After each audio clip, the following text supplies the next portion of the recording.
Evangelio de hoy viernes 9 de mayo del 2025. Lectura del Santo Evangelio según San Juan.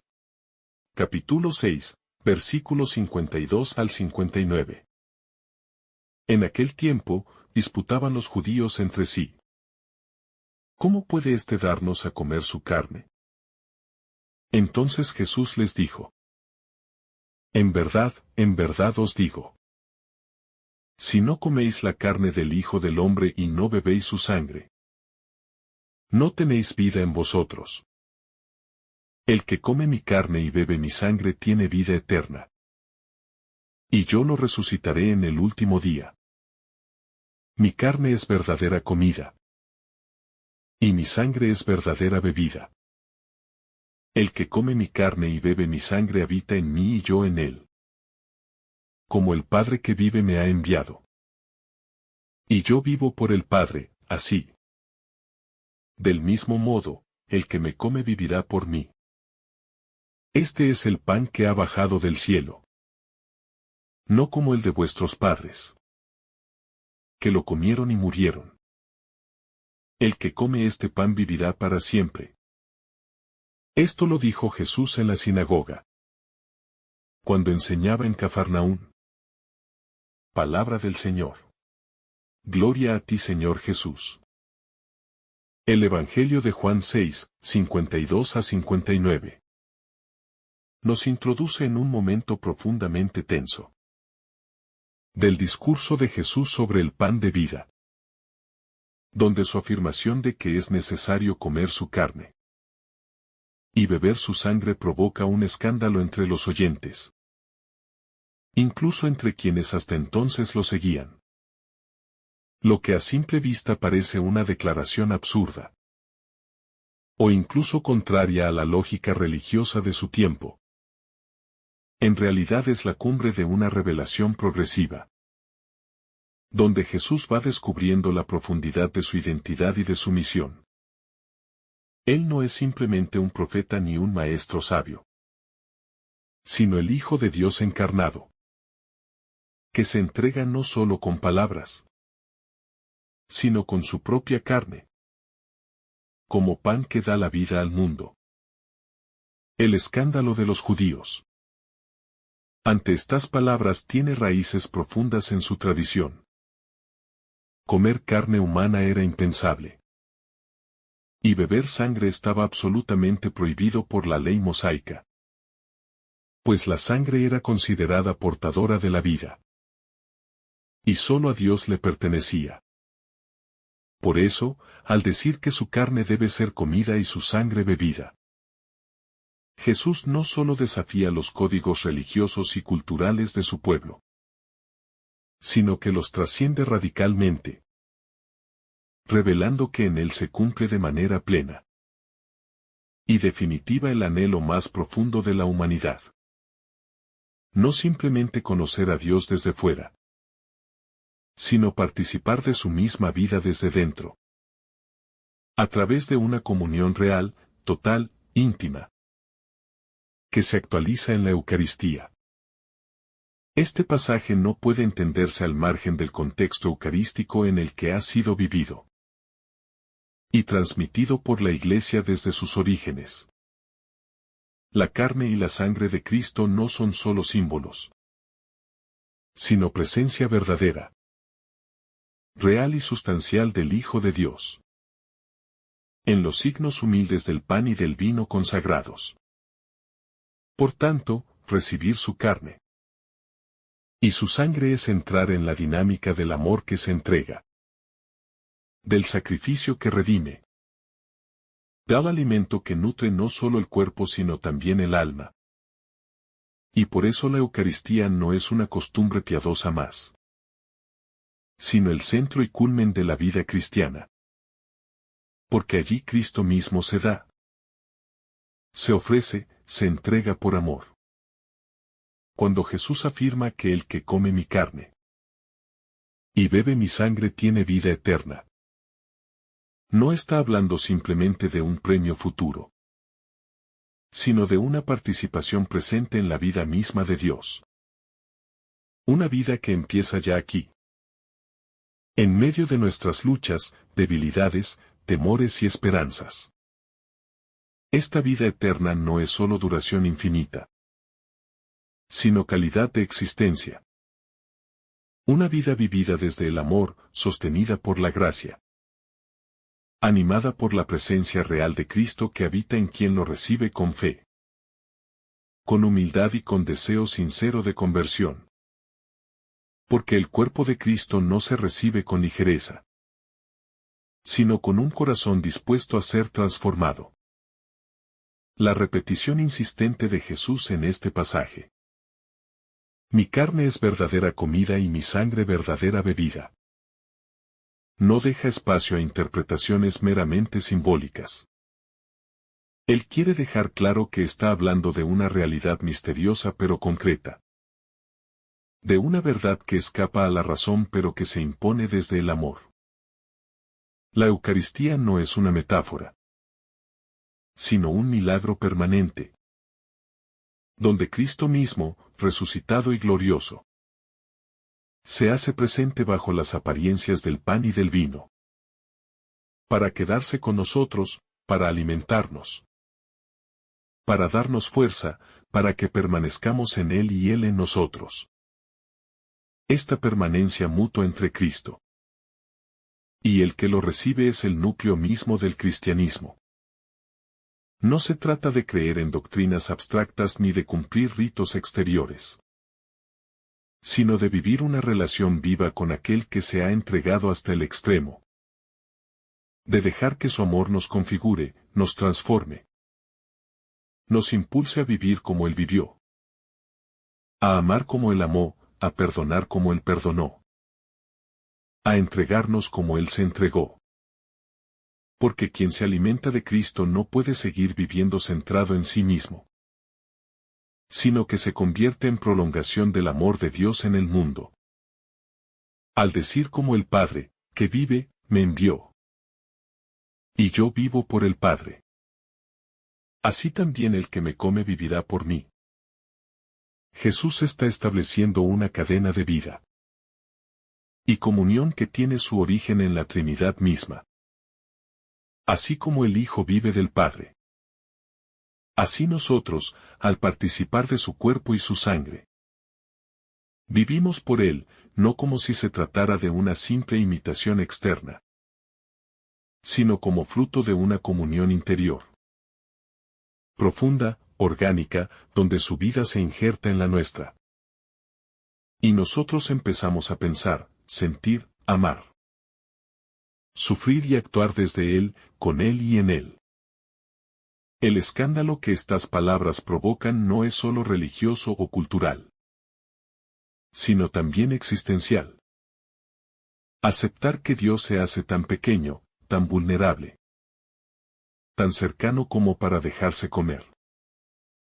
Exige una fe humilde y valiente, que no se escandaliza del modo en que Dios ha elegido salvarnos, sino que se deja sorprender y transformar por su lógica de amor. Y este es, en el fondo, el drama de muchos. Quieren un Dios grandioso, distante, inalcanzable, que se imponga con poder. No un Dios que se hace pan, que se deja tomar, que se ofrece sin defensa. Porque ese Dios cuestiona profundamente nuestras seguridades, nuestras autosuficiencias, nuestro orgullo. Por eso, este Evangelio nos invita a examinarnos. ¿Cómo nos acercamos a la Eucaristía? ¿La recibimos con fe viva o como una costumbre? ¿Creemos realmente que en ese pedazo de pan está presente el Señor del universo? ¿El Hijo de Dios, el Salvador del mundo? ¿Nos dejamos transformar por ese amor que se nos da sin medida?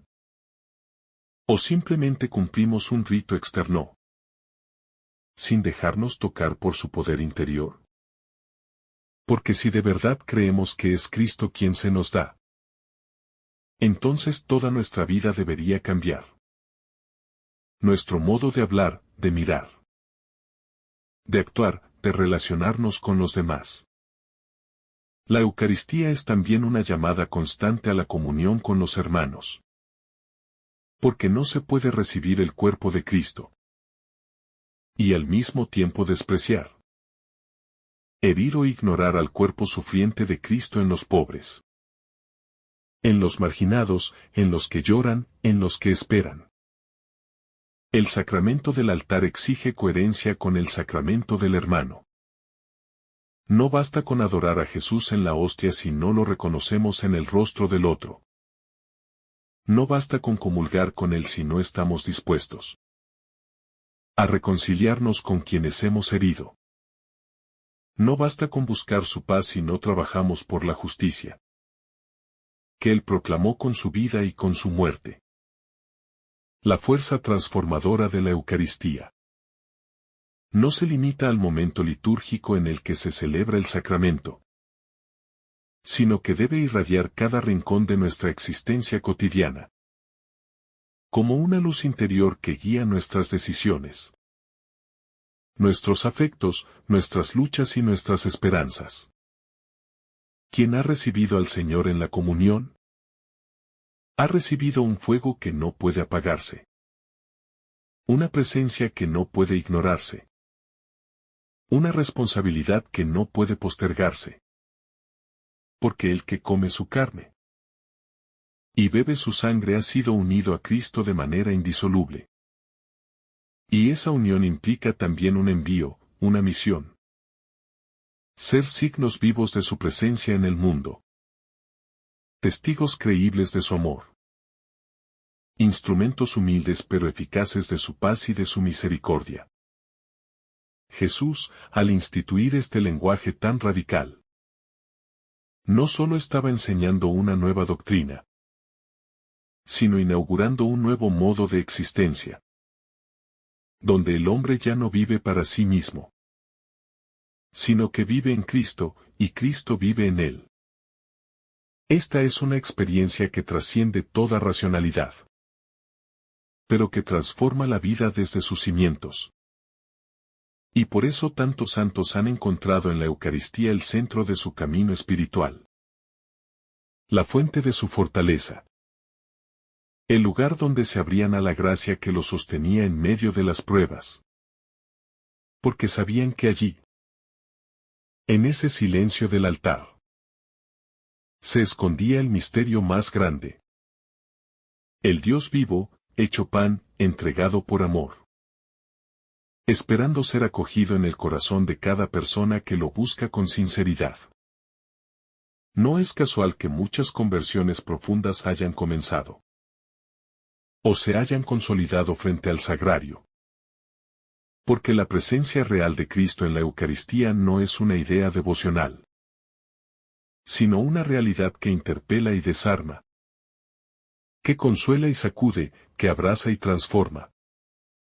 Cuando uno se pone de rodillas ante el Santísimo Sacramento, el alma reconoce su pequeñez, pero también su dignidad.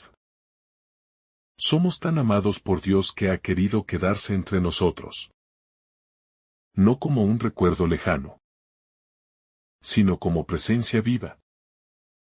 Y eso cambia radicalmente la manera de vivir. Porque ya no caminamos solos. Ya no luchamos por nuestras fuerzas. Ya no amamos solo con nuestro amor limitado, sino con la fuerza del amor de aquel que nos alimenta desde dentro. Pero este alimento divino, para ser fecundo, debe ser acogido con fe, con un corazón abierto y dispuesto. Porque aunque la gracia es un don gratuito, su eficacia depende de nuestra libertad, de nuestra respuesta. Por eso, cada comunión es una oportunidad para renovar nuestra alianza con Dios, para dejar que su vida entre en la nuestra y la purifique, la ordene, la enriquezca. Cada Eucaristía es una escuela de humildad, donde reconocemos que no nos bastamos a nosotros mismos, que necesitamos alimentarnos de aquel que es el único pan capaz de saciar el hambre más profunda del alma humana. Ese hambre de sentido, de amor, de eternidad. En un mundo que multiplica los alimentos pero no sacia el corazón, la Eucaristía aparece como una paradoja. Un pan tan pequeño y tan sencillo, pero que contiene la plenitud de Dios. Una presencia tan silenciosa y discreta, pero que sostiene el universo. Y este es precisamente el estilo de Dios. No imponerse desde fuera, sino invitar desde dentro, no forzar. Sino atraer, no aplastar con su gloria, sino seducir con su amor.